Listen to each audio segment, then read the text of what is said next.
අපි කලින් වීඩියෝ එකේ පුතේ ඔයාලත් එක්ක මම කතා කරා ලංකාව ජනාවාස වීම සම්බන්ධව කාරණා.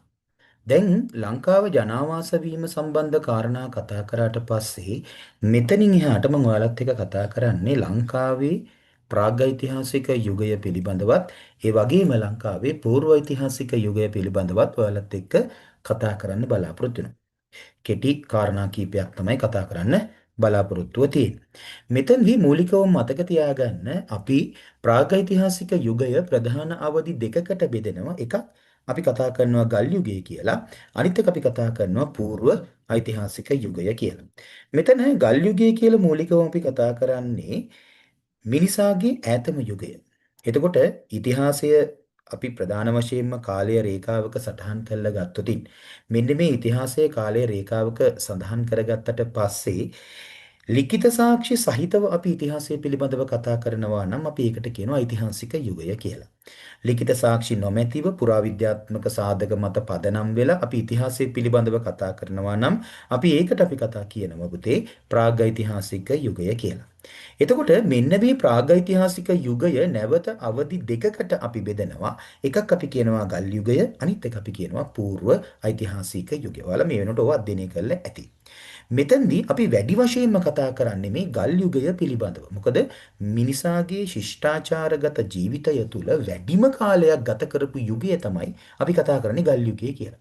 මෙතෙන්දී අපේ රටේ ගල් යුගය පිළිබඳව ඈතම සාක්ෂි අපිට හම්බ වෙන්නේ මීට අවුරුදු 1,25,000කට තරම් ඈත යුගයේ. එතකොට අපේ රටේ ගල් යුගය පිළිබඳව මේ ප්‍රාග් යුගය පිළිබඳව සාධක අපි කතා කරනවා අවුරුදු 1,25,000ත් ක්‍රිස්තු පූර්ව 1800ත් අතර කාල සීමාවේ අපේ රටේ ප්‍රාග් යුගය පිළිබඳව අපිට තොරතුරු වාර්තා වෙනවා කියලා අපි කතා කරනවා.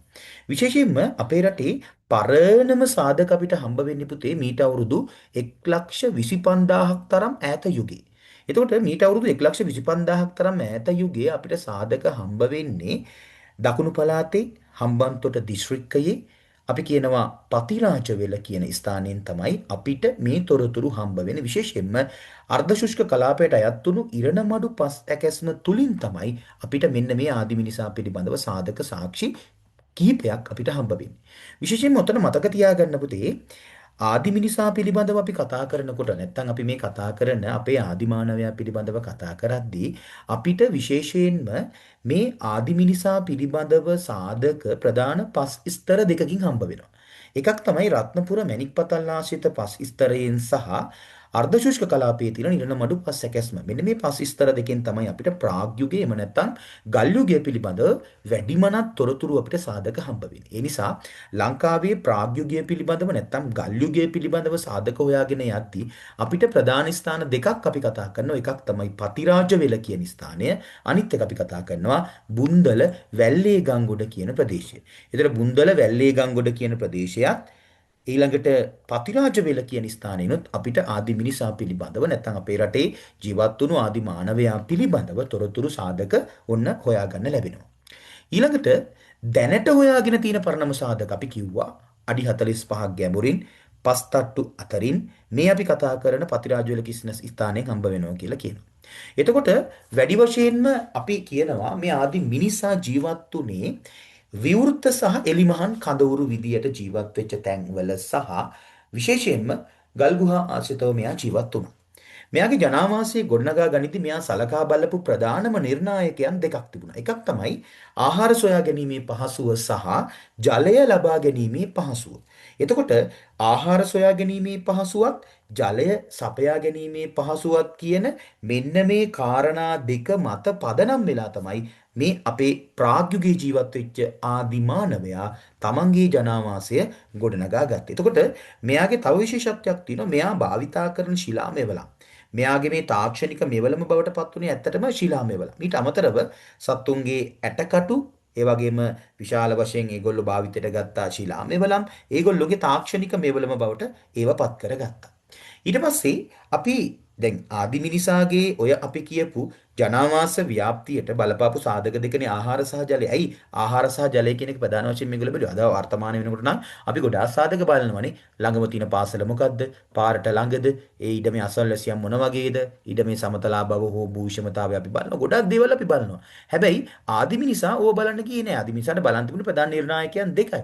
මොකද්ද? ආහාර සොයා ගැනීමේ පහසුවයි ජලය ලබා ගැනීමේ පහසුවයි කියන කාරණා දෙක විතරයි.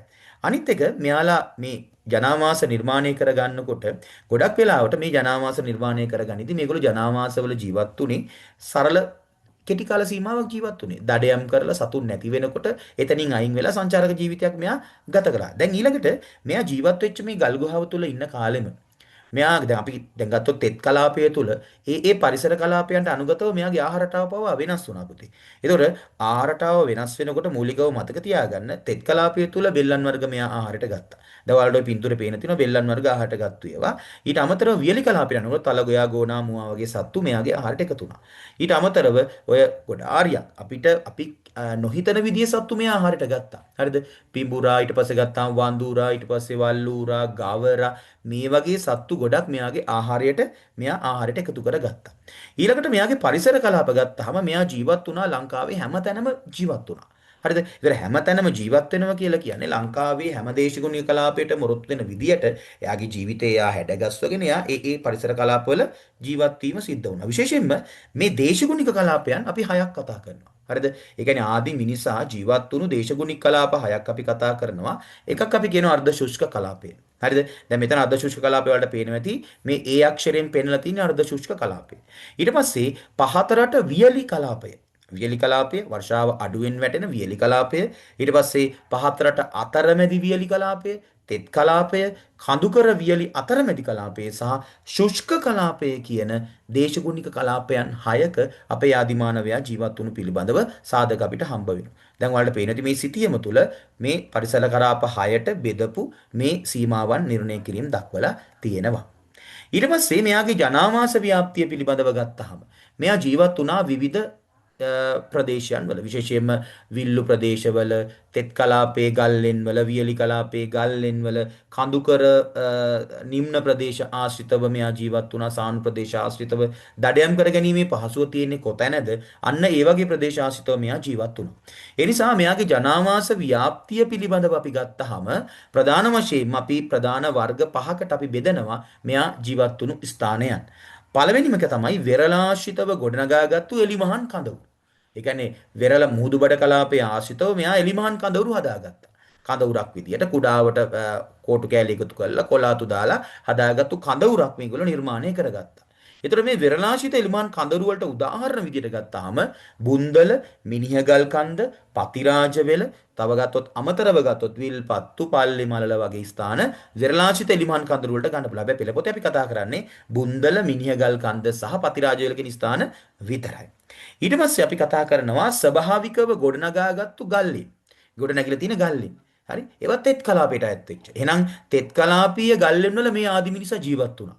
උදාහරණයක් විදිහට ගත්තාම පාහියන්ගල, බටදොඹලෙන, කිතුල්ගල, බෙලිලන වගේ ස්ථාන පහතරට තෙත් කලාපීය ගල්ලෙන් විදිහට අපිට කතා කරන්න පුළුවන්. ඊළඟට අපි කතා කරනවා පහතරට අපිට දකින්න ලැබෙන වියලි කලාපීය ස්වභාවික ගල්ලෙන්. ඒතර වියලි කලාපීය ස්වභාවික ගල්ලෙන් ගත්තාම සීගිරිය පොතානයි, සීගිරිය අලිගලයි වගේ ස්ථාන අපිට ඔය ස්වභාවික ගල්ලෙන් වලට උදාහරණ විදිහට කතා කරන්න පුළුවන්. ඊළඟට වියලි කලාපීය එලිමහන් වාසස්ථාන. වියලි කලාපීය එලිමහන් වාසස්ථාන වලට වැටෙනවා මොනවද? බෙල්ලම් බැඳි පැලැස්ස වගේ ස්ථාන. ඊට අමතරව අපි කතා කරනවා කඳුකර දඩයම් වාසස්ථාන, බණ්ඩාරවෙල, හෝටන් තැන්න වගේ ප්‍රදේශ ඔන්න අපි කතා කරනවා මොනව ප්‍රදේශවල විදියටද? කඳුකර දඩයම් වාසස්ථාන විදියට. ඔන්න ওই විදියට අපි ආදි මිනිසා ජීවත් වුණු පරිසර කලාපයන් වගේ මෙයා ජීවත් වෙච්ච වාසස්ථාන පිළිබඳව මේ කොටසේදී ඔන්න කතා කරන්න පුළුවන්. එතකොට මෙන්න මේ කොටසේ අපි කතා කරේ ආදි මිනිසා පිළිබඳව ආදි මිනිසා ජීවත් වුණු ඒ පරිසර කලාපයන් පිළිබඳව තමයි අපි ඔන්න කතා